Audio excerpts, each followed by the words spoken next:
En 2017, lorsque des journalistes français ont interrogé Idriss Déby du Tchad sur sa longévité suspecte au pouvoir, il a répondu « J'aurais souhaité moi-même m'arrêter comme j'avais promis au second mandat, c'est-à-dire en 2006. La France est intervenue pour changer la Constitution. J'ai dit que je ne voulais pas, mais ils sont passés par leurs arcanes et ont changé la Constitution. » Pour tous ceux qui sont familiers avec la France-Afrique, les relations incestueuses et néocolonialistes entretenues par la France et ses anciennes colonies africaines, c'est pas difficile de croire Idriss Déby.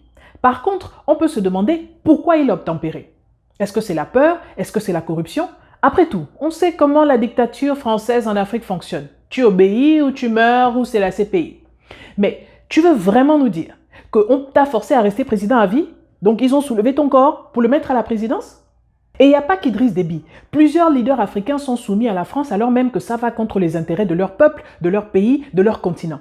Dans les pays qui sont des dictatures, les armées oppressent et massacrent leur peuple, les soldats sont comme insensibles aux supplications de leurs compatriotes. C'est à croire qu'ils ont oublié que quand ils enlèvent leurs uniformes, eux aussi sont des membres du peuple qui traversent les mêmes difficultés que les autres. Et au lieu de se mettre du côté du peuple, ils participent activement au maintien de la dictature. Mais si on laisse la politique, on peut parler des sectes, l'obéissance et la dévotion que certains ont envers leurs leaders, au point de donner tout leur argent, de boire du poison ou de commettre un suicide collectif sous commande de leur gourou.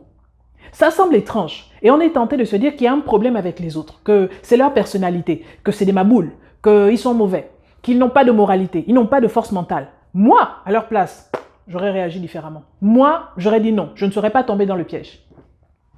Mais si je vous disais que vous n'auriez probablement pas fait mieux à leur place, que s'il le fallait, vous aussi vous seriez capable de torturer, de voler, de piller si on vous disait de le faire. Peu importe votre âge, peu importe votre religion ou vos principes moraux. Et qu'il n'y a pas besoin de justification si c'est la peur, je n'avais pas le choix ou bien c'est la corruption. Mais que l'explication est en fait beaucoup plus simple et beaucoup plus sombre. Parlons un peu psychologie. Cette semaine, on va parler de l'obéissance et de la soumission. Plus précisément, des dangers de l'obéissance aveugle. L'obéissance, c'est lorsqu'on se soumet à l'autorité, lorsqu'on fait ce qu'une figure d'autorité nous demande de faire. On obéit par exemple à nos parents, à nos professeurs, à nos aînés, aux forces de l'ordre, au gouvernement ou aux gens à qui on confère une certaine autorité, même un peu spirituelle, un prêtre, un imam, le capitaine d'une équipe aussi par exemple. Et dès notre enfance, on nous apprend qu'il faut parfois savoir délaisser une partie de notre autonomie pour le bien de la communauté, pour le bien du groupe. On a créé une sorte de hiérarchie dans la société de manière à ce qu'il y ait une figure centrale, une figure d'autorité qui dirige, qui coordonne et qui prend des décisions pour le bien de tous. Et ça permet que la société fonctionne de manière harmonieuse. C'est pour ça, par exemple, qu'on a un gouvernement. Au début des années 1960, le chercheur américain Stanley Milgram réfléchissait à ce qui s'est passé en Allemagne nazie et se demandait comment est-ce qu'il a réussi à convaincre autant de personnes à commettre un génocide. Est-ce que tous les nazis étaient des psychopathes ? Pourquoi est-ce que tous ceux qui ont été arrêtés et tous ceux qui ont été traduits en justice, lorsqu'on leur demandait de s'expliquer, disaient « je suivais les ordres ». Il a conduit une série d'études pour tester jusqu'où irait l'obéissance. Est-ce que les gens seraient capables de faire du mal à un inconnu ou à un innocent simplement parce qu'ils obéissent aux ordres? Et est-ce qu'ils obéiraient toujours si la figure d'autorité n'a aucun moyen de les contraindre, comme la violence ou la peur? Il a conçu une expérience et a recruté des participants en leur disant que c'était une expérience, une étude sur l'apprentissage et les effets de la punition. Il a dit à chaque participant, vous allez être l'enseignant et votre rôle, c'est de lire une liste de mots à un autre participant qui doit mémoriser et répéter. L'autre participant est dans la salle d'à côté, vous ne pouvez pas le voir, il est restreint sur une chaise et il est attaché à une machine avec des électrodes autour de son bras et à chaque fois qu'il fait une erreur, vous devez le punir en lui donnant des chocs. Il y avait 30 boutons et les décharges électriques pouvaient aller de 15 à 450 volts. Et vous devez augmenter de 15 volts à chaque erreur. Mais en réalité, l'autre participant était un complice du chercheur qui faisait semblant de recevoir des chocs électriques. Il avait reçu l'instruction de faire beaucoup d'erreurs exprès et de se plaindre, de crier de douleur après chaque nouvelle décharge électrique. À un moment donné, il devait se mettre à demander qu'on arrête l'expérience parce qu'il avait des problèmes de cœur. Le but, c'était de voir jusqu'où le participant enseignant serait capable d'aller, malgré les cris et malgré la douleur du complice qui le suppliait d'arrêter. Avec certains des participants, le chercheur était lui-même présent dans la salle pour leur donner des ordres si jamais ils hésitaient ou si jamais ils voulaient arrêter. Du style, s'il vous plaît, continuez, l'étude exige que vous continuez, c'est absolument essentiel que vous continuez, vous n'avez pas d'autre choix, vous devez continuer. D'autres participants, par contre, étaient tout seuls dans la salle, donc personne n'était là pour leur donner des ordres. Et Milgram s'est dit, je pense que la plupart des gens vont s'arrêter autour de 135 volts. Mais à sa grande surprise, malgré les appels à l'aide du complice qui vers la fin devait même simuler un malaise, la majorité des participants, 7 personnes sur 10, ont obéi aux commandes du chercheur et sont allés jusqu'à délivrer le choc maximum de 450 volts. Parmi les participants qui étaient seuls dans la salle, donc le chercheur n'était pas là pour leur donner des ordres, à peine 3 personnes sur 100 sont allées jusqu'au bout. La plupart ont stoppé dès le début de l'étude. Mais pour les autres, qu'est-ce qui s'est passé? Nous avons une tendance à l'obéissance aveugle. Et cette nature à se soumettre aux ordres est capable de nous pousser à commettre le pire, même si ça va contre nos principes moraux. Certains des participants étaient mal à l'aise, visiblement. Ils voulaient arrêter, ils ont demandé d'arrêter, ils se rongeaient les ongles, ils transpiraient, ils bégayaient, vraiment des signes de nervosité. Ils ont demandé au chercheur, est-ce que je peux arrêter? Ce n'étaient donc pas des psychopathes, c'étaient des gens parfaitement normaux.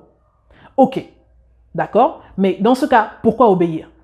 L'une des explications de Milgram, c'est que nous avons 2 états d'âme lorsqu'on fait face à une situation d'obéissance. La première, c'est l'autonomie. Donc on garde le contrôle de nos propres actions, on se sent responsable de tout ce qu'on fait. La deuxième, c'est l'état agentique. C'est le contraire de l'autonomie. Là, nous ne sommes qu'un agent qui exerce la volonté de quelqu'un d'autre. Je donne à quelqu'un d'autre le contrôle de mes actions et je ne me sens pas responsable de ce qui est fait.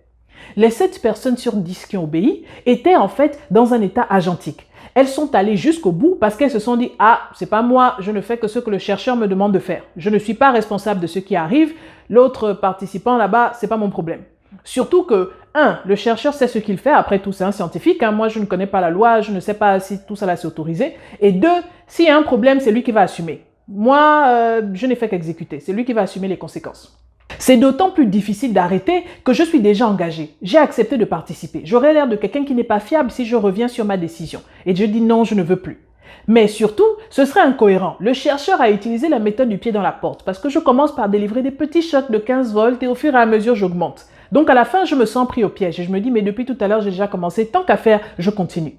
L'étude ne me laisse pas non plus le temps de réfléchir. Je suis censé lire chaque liste, donner un choc aux participants s'ils donnent la mauvaise réponse. Tout se passe très rapidement. Mon sens moral n'a pas le temps d'être activé et je n'ai pas le temps de me demander « mais qu'est-ce que tu es en train de faire ?» Et même si je prends mes responsabilités et que mon sens moral est activé, je vais devoir reconnaître que depuis tout à l'heure, je choque et je torture un innocent pour rien. Et vraiment, je n'ai pas envie de faire face à cette réalité-là. Tout comme un soldat dans une dictature n'a pas envie de se dire « Mon Dieu, donc toute ma carrière, en fait, je ne suis qu'un assassin. Je tue mon peuple et pour rien. » C'est dur de faire face à ces actions. C'est plus facile de dire « c'est pas moi, c'est l'autre ». Plus récemment, d'autres psychologues ont rajouté aussi qu'il y a un autre phénomène, l'identification. Lorsque les participants s'identifiaient à la mission du chercheur, ils avaient plus tendance à obéir. Ils avaient l'impression qu'ils contribuaient à une avancée scientifique, à une mission plus grande. Donc ils se sont dit « je continue ». Ceux par contre qui s'identifiaient au complice, donc la personne qu'ils pensaient était en train de recevoir des chocs, avaient plus tendance à éprouver de la compassion et à désobéir. Un des participants qui a refusé d'obéir lorsque le chercheur lui a dit « vous n'avez pas d'autre choix, vous devez continuer » a répondu « j'ai le choix. Pourquoi est-ce que je n'ai pas le choix? Je suis venu ici de mon plein gré. Je pensais que je venais contribuer à un projet de recherche, mais si je dois faire souffrir quelqu'un d'autre pour faire ça, non! Moi, si j'étais à sa place, je ne serais même pas resté là. Je ne peux pas continuer. Je suis vraiment désolé. Je pense même déjà que je suis allé trop loin probablement. » L'étude a été répliquée dans plusieurs pays et cultures, même en Afrique du Sud pendant l'apartheid, avec des résultats similaires. Milgram lui-même créera par la suite plus de 18 versions différentes de cette étude pour voir quelles sont les circonstances dans lesquelles les gens obéissaient plus ou moins. Et il a fini par identifier certains éléments clés. Par exemple, plus la figure d'autorité est élevée, plus les gens ont tendance à obéir. Lorsque les participants pouvaient voir la victime ou devaient lui tenir la main ou connaissaient la victime, les gens désobéissaient beaucoup plus, obéissaient moins. Lorsqu'il y avait une personne qui refusait de continuer, les participants eux aussi disaient « ah oui, moi non plus, j'ai pas envie de continuer avec ça » et ils désobéissaient. Malgré ça, un bon nombre de personnes dans la première étude ont quand même obéi. Est-ce que ça veut dire qu'on est tous des exécutants, bêtes, prêts à tuer simplement parce qu'on nous en a donné l'ordre? Non. Plusieurs participants de l'étude de Milgram ont refusé de continuer. Il y a eu aussi certains anciens participants interrogés qui ont dit qu'ils savaient que l'étude était fausse, qu'ils savaient que le complice jouait de la comédie et ils ont juste joué le jeu. Il y a aussi le fait que l'expérience se soit passée dans un laboratoire et la vraie vie, c'est différent du laboratoire. Dans la vraie vie, plusieurs se soumettent par exemple parce qu'ils ont peur des conséquences, parce qu'ils veulent avoir un bénéfice. Il y a aussi la personnalité qui joue un rôle. Tout le monde n'obéit pas aveuglément. Certains ont des traits de caractère qui les prédisposent à la soumission, d'autres sont rebelles. D'autres encore refusent de se soumettre à quelque chose d'illégal simplement parce qu'ils obéissent à une autre autorité qu'ils considèrent comme étant suprême, par exemple Dieu. Mais l'étude de Milgram a permis de tirer la sonnette d'alarme sur les dangers de l'obéissance en expliquant que parfois, ce n'est pas une affaire de personnalité, ce n'est pas une affaire d'intelligence. Même lorsqu'on enlève les conséquences, donc il n'y a pas de bénéfice, il n'y a pas de désavantage, l'être humain est capable de commettre des actes extrêmement destructifs en soumission à une autorité. Donc, c'est quoi la leçon? Les crimes d'obéissance, c'est lorsque des gens ordinaires commettent des actes illégaux, immoraux ou contraires à l'éthique simplement parce qu'une figure d'autorité leur a donné l'ordre. Ça peut aller de la corruption dans les entreprises au crime contre l'humanité.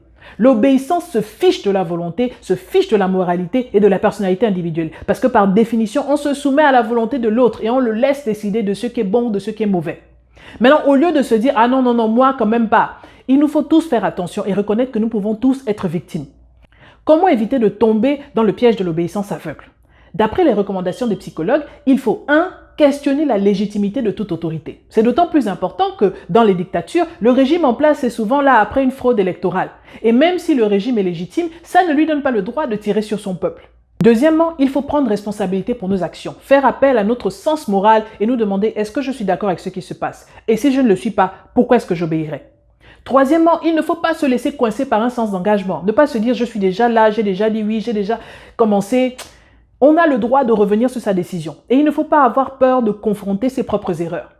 Quatrièmement, il faut chercher des alliés. C'est difficile de se rebeller quand on est seul. Parfois, quand on est seul, on sait pourtant que ce qu'on nous demande de faire n'est pas normal, mais on regarde autour de nous et on se dit, bon, si personne ne réagit, c'est que c'est moi qui suis le problème, parce que tout le monde semble être d'accord. C'est très inconfortable de désobéir parce qu'on a tous été formatés depuis l'enfance pour obéir à l'autorité. Et quand on désobéit, c'est comme si on va à l'encontre de cette pulsion. Et c'est encore plus difficile dans l'armée où l'obéissance est de règle. Le révolutionnaire panafricain Thomas Sankara, avec beaucoup de sagesse, avait dit « Le militaire ne doit plus se considérer comme un mercenaire, comme un salarié chargé d'exécuter des basses besognes, mais au contraire, se sentir comme un élément du peuple et à qui une mission particulière a été confiée. Cela inclut la défense du territoire, la défense des intérêts du peuple, sa protection et sa sécurité. » Combien peuvent oser encourager le peuple dans cette voie? Ils ne sont pas nombreux. Oui, non seulement ils ne sont pas nombreux, mais eux aussi à leur niveau, ils maltraitent le peuple. Certains d'entre vous, par exemple, peuvent se dire « mais que ce soit les dictateurs ou l'armée, personne ne leur demande par exemple de racketter, de piller ou de torturer le peuple. Donc c'est pas juste l'obéissance, eux aussi ils prennent un malin plaisir à opprimer et à maltraiter les populations à leur niveau. » C'est absolument vrai. Et ça, on l'expliquera dans les prochaines vidéos. Voilà, c'était tout pour Afropsychologie aujourd'hui. Si cette vidéo vous a plu, merci de vous abonner sur YouTube, de liker la page Facebook, de commenter et de partager. Entre-temps, je vous retrouve très prochainement pour parler psychologie.